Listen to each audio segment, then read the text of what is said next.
Welcome to Marketing Deep Dive Podcast, Episode 9. Hey everyone, and welcome back to the Deep Dive. Week after week, you tune in because you're looking to stay ahead, right? Especially in marketing. And SEO, well, it's always a big one. But listen, for 2025, things are really shaking up.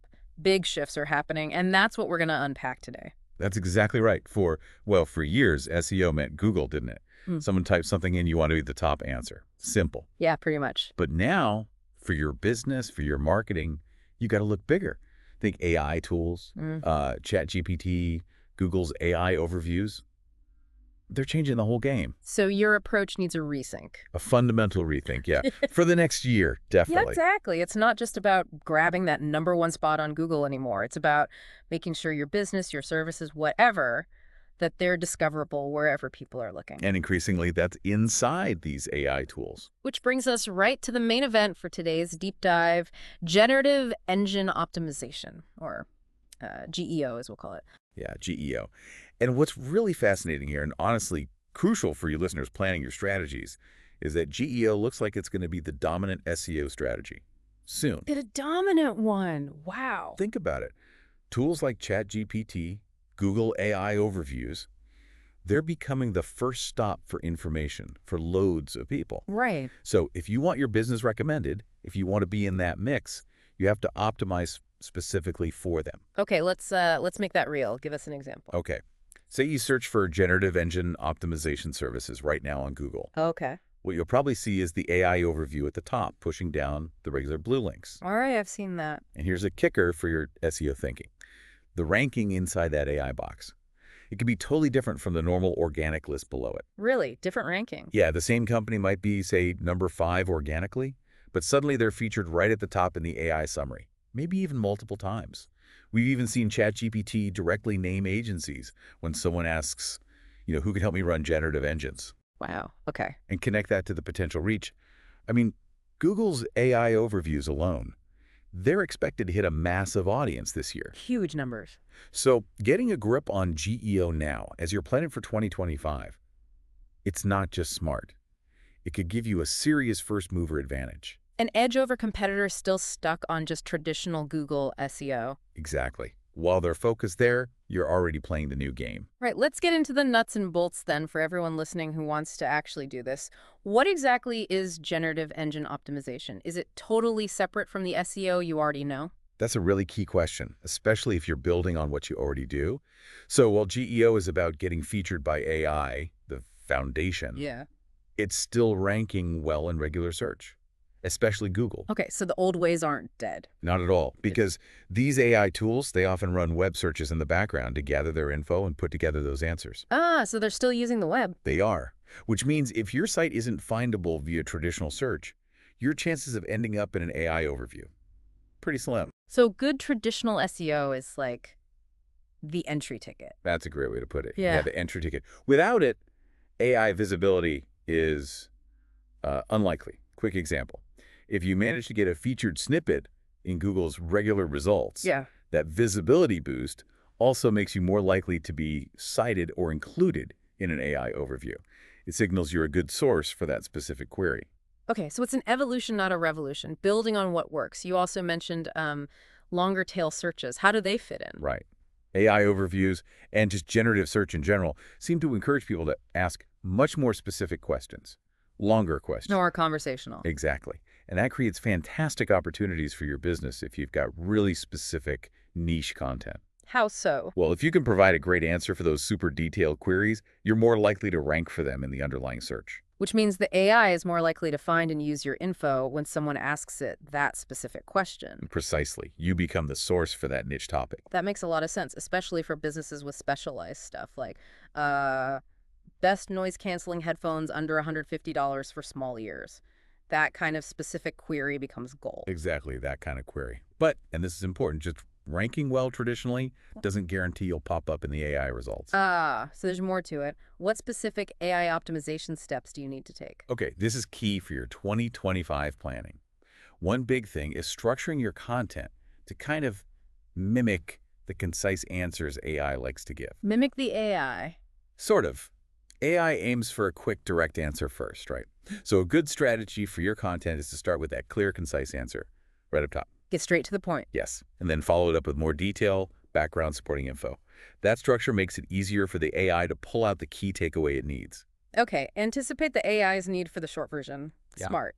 Our listeners can definitely implement that. What else is crucial for GEO? Another factor that's getting more important and something you should really focus on showing is experience. Real firsthand experience. Experience. Okay, we'll circle back to that. We will. But also, beyond just your own website, think about digital PR and content marketing, getting your business featured on other reputable websites. Right, getting mentioned elsewhere. Now, for someone running a business, why is that so important for AI? Why do mentions on other sites matter if the AI isn't pulling directly from your site? Good question. Because when your brand pops up positively across the web on various authoritative sites, it signals credibility. It tells the AI, hey, this business is legit, others vouch for it. Ah, okay, so the AI sees that broader validation. Exactly. It increases the chances the AI will recommend you, even if the specific recommendation isn't sourced directly from your homepage. Yeah. Think about Best Business Bank. Yeah. The top results are often comparison sites, right? Not the banks themselves. True, like NerdWallet or similar. Right. So if you are a bank, your GEO strategy absolutely needs to include getting featured and represented well on those key third-party sites. Make sure the info there is accurate and aligns with your message. So it's proactive outreach and reputation management almost. Definitely part of it. It builds that broad signal of credibility that AI picks up on. That's a big shift for how some listeners might think about SEO, focusing off-site to influence AI. You also mentioned Google sometimes struggles to tell banks apart. How does that affect SEO? Well, yeah, in crowded fields like banking or, insurance, software, lots of options look similar on the surface. So how do you stand out to an AI? That's where clear, compelling branding and positioning become even more critical for SEO. You need to hammer home what makes you unique, what makes you better, and do it clearly. Not just for humans, but for the algorithms too. Exactly. Generic marketing speak won't cut it. Your distinct brand message becomes a vital signal for the AI to understand why it should recommend you. Okay, so it sounds like we're really moving towards needing like two separate SEO mindsets almost. You mentioned two strategies earlier. Can you break that down for our listeners? Absolutely. Think about the traditional SEO funnel, right? Top, middle, bottom. Awareness, consideration, purchase. Yep. In the past, the goal was always drive traffic to your site at every stage. But now, AI overviews can handle a lot of that top of funnel stuff, the initial research. Right, within the AI interface itself. Correct. People might not need to click through to 5 different websites just to get the basics anymore. Can you give us that bank example again to illustrate? Sure. Back to Best Business Bank. A user gets that nice overview in the AI results features, maybe some pros and cons, basic comparisons, all without leaving Google or ChatGPT. So they don't visit the individual bank sites for that initial look? Not necessarily, which means your SEO strategy might need to split. You'll need one strategy focused purely on getting recommended in those AI answers. That's your top middle funnel play. Okay, strategy 1, get recommended by AI. Right. And then strategy 2. You still need an equally strong bottom of funnel strategy. This focuses on converting users who are ready to buy, who've maybe done their research via AI and are now looking for a specific solution. Got it. So AI handles the research, then your site needs to nail the conversion. You had another example for that, didn't you? Something techy. Yeah, the solid state drive one. Say someone searches most indestructible solid state drive. Okay. And Google's AI overview points to a specific Samsung model based on reviews and tech site opinions it found. Samsung just captured someone mid-funnel. Right. The AI did the recommending. But Samsung still needs that strong bottom funnel SEO. So when that user then searches buy Samsung T7 Shield or that specific model number, Samsung's product page better be right there, optimized, ready to sell. Exactly. The really profound shift for you to grasp is customers doing research with AI, maybe instead of clicking around lots of websites first, it changes behavior. It really does. So traffic patterns change. But what about our own website content? Does high-quality content still matter as much if people aren't visiting as often early on? Oh, absolutely. Yes, high-quality content on your site is still incredibly valuable, maybe even more so in some ways. How's that? Because your site is where you can provide more depth, more nuance, more comprehensive info than a typically concise AI answer. And this is where EEAT comes roaring back. Experience, Expertise, authoritativeness, trust. Google's been talking about that for ages. For years. And guess what? Those are precisely the qualities AI tools also look for when they're deciding which sources are reliable and helpful. Okay, that's a crucial connection for listeners. What helped you rank before helps you get picked by AI now. Can you give us some really practical ways businesses can show EET on their sites? Sure. Think about a health topic, like what are electrolytes? Yeah, common question. As a user, you want an answer you can trust Right. from someone who knows their stuff. So top health sites, they often have detailed author bios, credentials listed, relevant experience outlined, maybe even links to verify who they are. Builds credibility. Totally. They also often show review dates on articles, reviewed by Dr. Smith on. That builds trust the info is current. Makes sense. What about fields without formal credentials, like landscaping? Great question. That's where demonstrating firsthand experience is huge. We had a client, a golf course lawn expert. He ranks #1 for tough lawn care topics. How? By embedding videos in his blog posts, showing him doing the work, talking passionately about it. His product recommendations feel way more authentic than some generic affiliate site. So show, don't just tell. Exactly. For your business, think, how can we visibly demonstrate our team's real-world experience? Photos, videos, case studies. And this EEAT stuff, it's not just for blog posts, is it? It should be everywhere on the site. Absolutely everywhere. You should weave these signals throughout your entire website. Got press, put as seen in logos on the homepage. Good one. Got products based on science, highlight the clinical studies, mention if experts formulated them, and of course showcase genuine customer reviews and ratings prominently. So paint a picture of credibility site-wide. Precisely. Both Google and the generative engines favor reputable sites with proven experience.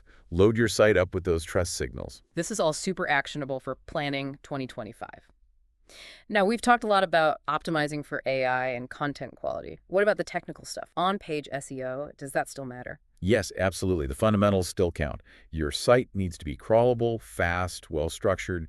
Your keywords, used naturally, still matter for that underlying ranking AI relies on.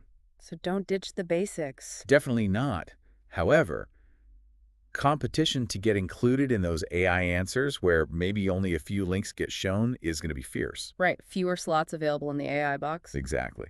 Which means businesses need to get more proactive. Think beyond just optimizing your own pages. You need broader brand visibility. Okay, so for a business owner listening, what kind of proactive efforts are we talking about beyond the usual SEO checklist? Think bigger picture. Think PR, but maybe with a data twist. Some folks are doing what they call UOV studies, unique opinion value. UOV? Yeah, basically commissioning research to find some unique, surprising, newsworthy data related to their field. And then pitch that data to the press.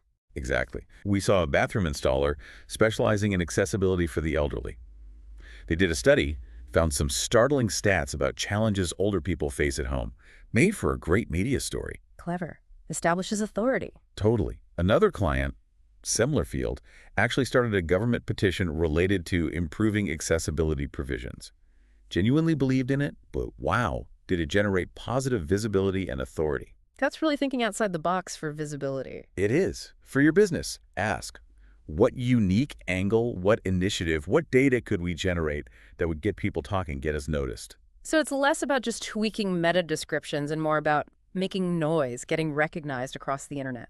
That's a big part of it now. The more Google and AI see your brand mentioned positively on reputable sources everywhere, the more likely they are to trust and recommend you. Right. It builds that crucial offsite credibility. Okay. Now, we can't wrap an SEO deep dive without mentioning the elephant that's always in the room, voice search. Is 2025 finally the year of voice? The perennial question, right? Voice assistants, they're way better than they were. They can handle more complex stuff now. No. But most voice searches are still pretty basic. Weather, definitions, quick facts, For actually gathering and comparing information quickly, visual search looking at a screen is still just way more efficient for most tasks. So less impact than predicted. I think so. It means voice search traffic for most businesses is likely to stay relatively low value. I mean, I'm open to being wrong, but the data points towards visual search being where the real action is for information gathering. So for 2025 planning, focus on visual search optimization. Don't overinvest in chasing voice just yet. That would be my advice, yes. Right. Prioritize optimizing for where users are efficiently finding complex info. Got it. And just a quick one for our local business owners listening in. We haven't dived deep into local today, but that's still vital, right? Oh, absolutely critical. Yeah. If you serve a specific geographic area, local SEO, Google Business Profile, local citations, reviews, all that remains incredibly important. Don't neglect it. There are great resources focused just on local SEO. Definitely seek those out. Okay, so let's wrap this up for our listeners. The big takeaway for 2025, SEO is changing a lot. This rise of AI search, this generative engine optimization, it's not theory anymore. It's here, and you need to adapt. It's about ranking traditionally and optimizing to get recommended by AI. The key thing for you planning ahead is embracing both. Understand GEO, implement it. Structure content for AI, build those EET signals everywhere, and get proactive about your brand's visibility across the entire web. Because how people find information is shifting fast. And your marketing has to shift with it to stay in the game. Right. So here's the final thought we want to leave you with this week. How are you going to adapt? How will you change your strategies, not just to rank, but to become that trusted source AI actually recommends? Think about your content, your PR, your whole online footprint. It's more than just clicks now. It's about authority in this new AI world. Thank you for listening, and see you next Thursday for some more Marketing Deep Dive podcast.